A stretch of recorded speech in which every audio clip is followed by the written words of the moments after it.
everyone! It's Eri here and today nagpunta nga ako dito sa nagtitrending at nagvo-viral na aesthetic clinic dito sa QC. Ito nga pala yung Drip Options Wellness and Beauty na lagi kong nakikita sa feed ko. Located sila sa 34W, Beijing, the Capital Towers, E. Rodriguez, Quezon City. So guys, kaya nga ako nagpunta dito kasi feeling ko ang dry and ang dull na talaga ng skin ko. Kaya naman, nagsimula tayo sa Diamond Peel Facial dahil perfect nga ito para sa mga skin na dull, flaky, dry, or anyone with clogged pores. Habang hindi na diamond peel ako ay nagpa-IV drip na rin ako since this one delivers skin boosting nutrients and more. Next is nagpa-CC Glow naman ako to improve my skin texture. So ito naman ay ginagamitan ng microneedles which helps stimulate collagen production, resulting in smoother, firmer, and more youthful looking skin.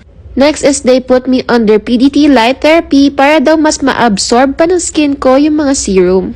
Next is nagpa-SPMU cheek blush din ako and this one is applied using micropigmentation, adding a light shade of pink without being too noticeable or too overpowering.